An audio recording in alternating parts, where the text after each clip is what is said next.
21강 전자유도와 인덕턴스입니다. 전자유도는 우리가 전기적 에너지가 자기적 에너지 혹은 자속의 변화에 의해서 전기적 에너지가 만들어지는 것을 전자유도라고 하게 되고요. 인덕턴스는 그러한 유도가 얼마나 잘 되는지 그 능력을 이야기하는 것이 바로 인덕턴스라고 할 수 있습니다. 관련된 내용들 아래 이제 보도록 하겠습니다. 자속 변화에 의한 유도기전력은 전자유도 현상이라고 하는 게 있습니다. 자속의 변화에 의해서 도체의 기전력이 발생하는 현상이고요. 거기서 만들어지는 에너지, 즉 전자유도에서 만들어지는 에너지를 우리가 유도기전력이라고 부르게 됩니다. 그리고 유도전류라고 하는 것은 이런 전자유도에 의해서 흐르는 그 전류를 유도전류라고 부르게 됩니다. 이 관련된 그림이 여기 나와 있게 되는데요. 보시면은 이렇게 원형통 안에다가 코일, 즉 전선을 이렇게 여러 바퀴 감았습니다. 이때 자석을 넣었다 뺐다가 이렇게 움직이게 되죠. 이 자석으로 움직인다는 얘기는 주변에 자기장의 변화를 만든다는 얘기입니다. 이 자기장의 변화가 이 코일에 만나게 되고요. 이 코일과 만났을 때 바로 전기가 만들어지게 되죠. 이것을 우리가 전자유도라고 이제 부르게 됩니다. 그래서 왔다 갔다 자석을 하는 것과 또 이것도 마찬가지죠. 여기다가 직류 전원을 넣고 직류 전원을 스위치로 넣었다 뺐다 하게 되면 이때도 역시 기전력이 만들어지는데 동일한 내용이라고 볼 수 있고, 이렇게 자석을 옮기는 것을 전기로 바꾼 것이 이제 이런 것이 바로 변압기의 기본 원리가 되겠습니다. 또 이것은 역시 우리가 발전기의 기본 원리를 설명하고 있는 것과 같습니다. 렌츠의 법칙은 그러면 전기가 만들어지는데 그 전기가 어느 방향으로 만들어지느냐라고 하는 걸 설명합니다.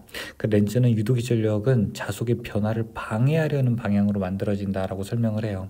무슨 얘기냐면은 여기에서 만약에 자석을 넣게 되고 자석을 빼게 되었을 때 빼는 것을 방해하는 방향으로 유도기전력이 만들어지게 된다는 거고, 만약에 넣게 되면은 넣는 것을 방해하는 방향으로 유도기전력이 만들어진다는 겁니다.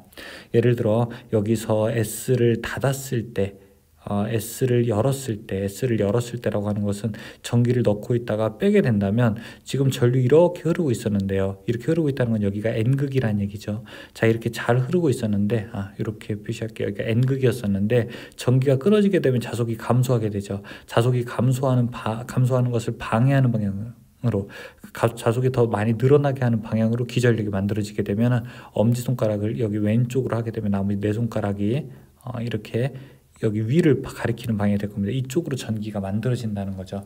자, 이것이 바로 렌츠의 법칙을 설명하고 있습니다. 그럼 도대체 여기서 만들어지는 전기가 몇 볼트냐, 요거 이제 궁금할 수 있는데요.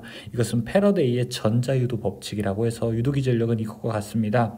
N 그 다음에 T분의 파이라 우리가 알고 있으면 됩니다. 여기서 N이라고 하는 것은 몇 번 감았느냐 그 권수, 여기서 턴을 몇 번 감았는지 그 권수를 설명하고요.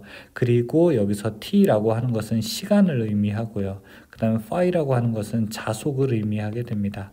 즉 식을 간단하게 써보게 되면은 N, T분의 파이 이렇게 놓을 수 있는데, 이거는 권수에 비례하게 되고 그 다음에 자속에 비례하게 되고 그 다음에 시간에 반비례한다라고 하는 것을 여기서 설명하고 있습니다. 이 식이 나중에 가게 되면은 저기 뒤에 장에서는 어떻게 이제 바뀔 거냐면요. 똑같은 내용인데 권수 대신에 어떤 코일이 있을 때는 코일의 인덕턴스 L이 되고 여기 시간이 되고 전류 I 이렇게도 바뀔 수 있습니다. 이건 뒷부분에서 다시 한번 설명드리겠습니다.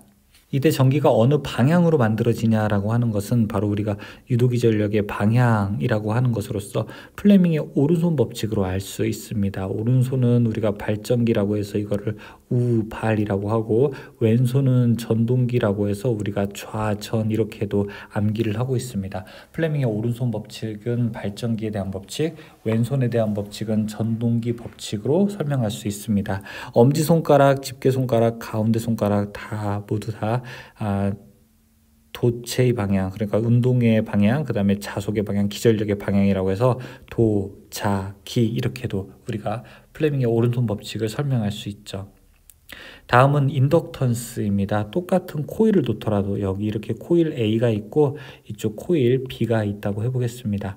A와 B 모두 다 자석을 넣었다 뺐다 했는데 얘는 10V가 만들어지고 얘는 5V가 만들어졌다면 왼쪽에 있는 코일의 능력이 더 뛰어난 거죠. 어떤 능력? 자기장을 전기로 만들 수 있는 능력, 즉 유도 능력이 더 뛰어나다고 하는 것을 알 수 있습니다. 이 능력을 우리는 바로 인덕턴스라고 하게 됩니다. 기호로 나타낼 때는 L로 나타내고요. 단위는 H라고 하는데 이거 읽을 때는 헨리라고 있습니다. 그래서 인덕턴스가 예를 들어 여기가 10헨리다 라고 하면은 이 오른쪽에 있는 B는 그 반인 5헨리다 이렇게 될 것입니다. 자, 자체 유도라고 하는 것은 무엇일까요? 여기 지금 이렇게 코일을 감았을 때 전류를 흘리게 되면은 자기장이 만들어지죠. 이 자기장이 만들어서 다시 이 코일로 들어가게 되면은 이때 기전력이 발생을 하게 됩니다. 그래서 이 자체 유도에 의해서 내가 만든 자기장에 의해서 내가 다시 전기가 만들어지는 거예요. 그리고 우리가 자체 유도라고 부르게 됩니다. 그때 자체 유도되는 기전력 E는 이렇게 설명을 합니다. 인덕턴스, 이 코일이 가지고 있는 유도의 능력을 에다가 여기 흐르는 전류에다가 시간을 곱하게 되는 겁니다. 즉 그러니까 인덕턴스가 클수록 그 다음에 전류가 클수록 시간은 작을수록 유도기전력이 더 커진다라고 하는 것을 볼 수 있습니다. 이 식을 이제 쭉 정리하게 되면은 이 인덕턴스 L이라고 하는 것은 Li는 N-파이로도 넣게 될 수 있어서 L은 I분의 N-파이 이렇게도 우리가 식을 정리할 수 있게 됩니다. 여기 다시 한번 나오죠. 비례상수 L은 코일의 자체 유도 능력을 나타낸다라고 하고 이것을 우리가 단위는 헨리를 사용하게 된다 이렇게 설명하고 있습니다. 코일을 그러면은 하나가 아니라 두 개가 있다고 한번 해보죠. 여기 하나, 그 다음에 두 개가 있다고 해보겠습니다. 이 첫 번째를 L1이라고 하고 두 번째를 L2라고 했을 때 이 두 개를 접속하는 방향에 따라서 전체 인덕턴스는 어떻게 바뀔까요? 이 왼쪽에 있는 거는 가동 접속, 즉 코일을 지금 이렇게 감았다가 두 번째도 감아서 여기 있는 코일과 이쪽에 있는 코일의 방향이 같은 방향이 되도록, 즉 더하는 방향이 된다고 해서 이걸 우리는 가동 접속이라고 하게 되고요. 이 오른쪽에 있는 거는 이렇게 감았다가 그 다음에 반대로 감아서 서로 자기장이 마주보는 방향이 됩니다. 이때는 서로 뺀다라고 해서 이걸 우리가 차동 접속이라고 부르게 됩니다. 이 가동 접속과 차동 접속일 때 서로 인덕턴스 계산하는 게 다르게 되는데요. 이 첫 번째 인덕턴스를 L1, 두 번째 인덕턴스를 L2라고 하게 되면 이때 우리가 L1과 L2는 일단 두 개를 더한 다음에 서로 영향을 미치는 정도를 M이라고 해서 이 M을 우리가 상호 인덕턴스라고 부르게 됩니다. 그래서 원래 식은 L은 이렇게 L1 플러스 L2 플러스 마이너스 EM으로 나타내는데 여기가 만약에 가동이면은 여기는 플러스가 되고요. 차동이 되면은 여기는 이제 마이너스가 되어서 식은 이렇게 3-22와 3-23 두 가지로 분류해서 해석을 할 수가 있습니다. 코일에는 어떤 에너지가 저장된다라고 볼 수 있는데 이때 코일에 축적되는 에너지를 계산하는 식입니다. W는 2분의 1 Li의 제곱, 여기 L이라고 하는 것은 인덕턴스를 설명하는 거고요. 그 다음에 I라고 하는 것은 전류를 설명하고 있죠. 그래서 인덕턴스와 전류의 제곱에 비례한다라고 이렇게 이야기할 수 있습니다. 자, 그 밑에는 정연파 교류라고 해서 정연파라고 하는 것은 사인파를 설명합니다. 이런 파형, 교류 파형을 설명하는 내용에 대해서도 간단하게 소개가 되고 있습니다. 교류 파형은 이렇게 정연파, 삼각파, 구형파, 일그러진 파가 있고 어떻게 이런 파가 발생하느냐, N극과 S극을 놓고 거기에다가 도치를 뺑 한 바퀴 돌리게 되면은 이렇게 파형이 쭉 나오게 된다라고 하는 것도 그림으로 보여주고 있죠. 자, 주파수와 위상에 대한 얘기도 있습니다. 주파수는 1초에 몇 개 만들어지느냐라는 것을 주파수라고 하게 되고 주기는 한 개의 파형이 만들어지는데 시간이 얼마만큼 걸리느냐라고 하는 것을 우리가 주기 주기라고 부르게 됩니다. 그래서 1 사이클이다라고 하는 얘기는 주기적으로 반복되는 교류 파형의 한 회고, 주기라고 하는 것은 그것이 만들어지는데 얼마큼이 걸리느냐라고 하는 거고, 주파수는 그러면 1초에 몇 개가 만들어지느냐 이것을 설명하고 있는 것이죠.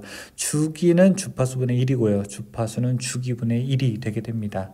예를 들어 우리가 뭐 100Hz다라고 하는 것은 이거는 주파수를 설명하고 있죠. 그래서 F라고 하게 되는데, 만약에 주기 T는 어떻게 되느냐? T는 주파수분의 1이어서 주기가 100이면은 주파수는 이제 주파수가 100이면 주파수는 0.01이 되고요. 만약에 주파수가 100이다. 그럼 1초에 100개의 파형이 만들어진다라고 하게 되면 주기는 하나 만드는데 걸리는 시간은 0.01초가 된다. 그렇게 대답할 수도 있습니다. 여기서는 정연파 교류를 표시하는 방법에 대해서 설명합니다. 순간순간 표시하는 순식값의 형태, 그 다음에 파형의 가장 큰 높은 값을 설명하는 최대값의 형태, 파형의 에버러지를 설명하는 평균값에 대한 얘기도 있고요. 이 전체 직류만큼 사용했을 때 똑같은 힘을 내는 실효값에 대한 설명도 있습니다. 역시 실효값과 최대값의 관계, 실효값은 최대값의 70.7%, 0.707배 해주면 된다는 것도 알 수 있고, 실효값과 평균값의 관계에서 실효값은 평균값의 1.1배다라고 하는 것도 여기서 이제 보여주고 있습니다. 자, 관련된 문제들을 풀면서 조금 더 실전 감각을 길러보도록 하죠. 1번, 유도기 전력의 크기는 코일의 권수와 코일을 관통하는 자속의 시간적인 변화율과의 곱에 비례한다는 법칙은 무엇일까요? 이렇게 E는 권수 N과 시간분의 자속의 변화라고 했으니까 이건 우리가 패러데이의 전자유도 법칙을 설명하는 것입니다. 권수가 400인 코일에서 0.1초 사이에 0.5웨버의 자속이 변화했다면 유도기 전력의 크기는 어떻게 될까요? 권수 N이 여기 있고요. 시간이 T가 이렇게 되어 있고요. 자속 P가 이렇게 되어 있습니다. 자, 유도기 전력 E는 권수 N, 그 다음에 시간분의 자속 P이기 때문에 권수 400이 여기 있고 시간이 0.1초, 그 다음에 자속이 0.5 되게 된다면, 자, 이 크기는 2000이 될 것입니다. 답은 2000V가 되겠네요. 4번입니다. 3번, 권수 N의 코일에 I아의 전류가 흘러서 권선 1회의 코일에서 자속 P가 발생했다면 자기 인덕턴스는 어떻게 되는가? Li는 N-P의 식으로 놓을 수가 있습니다. 여기에서 인덕턴스 L을 가져오게 되면은 L은 I분의 N-P가 되니까 L은 I분의 N-P가 되는 거 몇 번일까요? 1번, 2번은 아니고요. 여기서 보시면은 3번, 이것이 답으로 고를 수 있겠죠. 답은 3번이 됩니다. 4번, 그림과 같이 자기장 안에서 도선의 전류가 흐를 때 도선에 작용하는 힘의 방향은 어떻게 되는가? 자, 도선의 전류가 흐를 때 힘의 방향을 물어보고 있어요. 전류가 흐를 때 힘의 방향을 물어보고 있습니다. 자, 이것은 무슨 법칙이 될까요? 발전기인가요? 전동기인가요? 전기를 넣었을 때 힘이 만들어지는 거니까, 네, 맞아요. 전동기가 되겠죠. 전동기는 무슨 법칙? 우발 좌전이니까 이걸 우리가 왼손 법칙으로 사용할 수가 있겠네요. 그럼 여러분 왼손으로 한번 딱 대보세요. 왼손으로 이 검지로는 N에서 S를 가리키세요. 그 다음에 가운데 손가락은 여기 점이 있으니까 들어가는 방향, 여기 책 방향을 가리키게 되면 엄지는 어디로 가게 됩니까? N에서 S, 전류는 들어가는 게 아니라 점은 나오는 거죠. 나오는 거를 가리키게 되면 바로 윗부분을 가리키게 되죠. 엄지가. 그렇죠? A의 방향으로 답을 고를 수 있겠네요. 답은 A의 방향 1번으로 고를 수 있습니다. 5번, 직렬로 접속되어 있는 두 개 코일의 자기 인덕턴스가 각각 L1, L2이며 상호 인덕턴스가 M, 두 개의 코일이 만드는 자속의 방향이 동일할 경우는 같을 경우죠. 플러스 된다는 거예요. 이때 합성 인덕턴스는 어떻게 되는가? 인덕턴스 L은 어떻게 됩니까? 원래 식이 L1 플러스 L2 그 다음에 플러스 마이너스 2M인데 이게 가동 접속 같을 때는 여기가 마이너스가 이렇게 지워지게 되고 플러스가 된다고 했었죠. 그렇죠? 그러면 이것을 우리는 고르면 되겠습니다. 보기에서 답을 고르게 되면 여기 2번이 옳은 답이라고 할 수 있겠네요. 6번, 자기 인덕턴스 L 헨리 코일에 전류 I아를 흘렸을 때 여기에 축적되는 에너지는 몇 줄인가 물어보고 있습니다. 자, 축적되는 에너지 W는 2분의 1 Li의 제곱줄만큼 축적되게 되죠. 답은 여기 2번에 해당한다고 볼 수 있죠. 7번 자기 인덕턴스 4헨리 코일에 5A의 전류가 흐를 때 축적되는 에너지는 얼만큼인가 물어보고 있습니다. 인덕턴스 L, 그 다음에 흐르는 전류 I, 에너지 W를 물어보고 있죠. 자, 이 식은 W는 2분의 1에 LI의 제곱 이렇게 풀었습니다. 지금 2분의 1 곱하기 L 값이 4이고 그 다음에 I 5의 제곱 이렇게 놓을 수가 있죠. 그럼 이거 얼마가 될까요? 이렇게 약분되게 되면 2, 5, 5, 25 곱하니까 답은 50 될 수 있겠네요. 네, 여기까지 문제 풀어봤고요. 우리는 이제 22강 자동 제어에서 뵙도록 하겠습니다. 수고하셨습니다.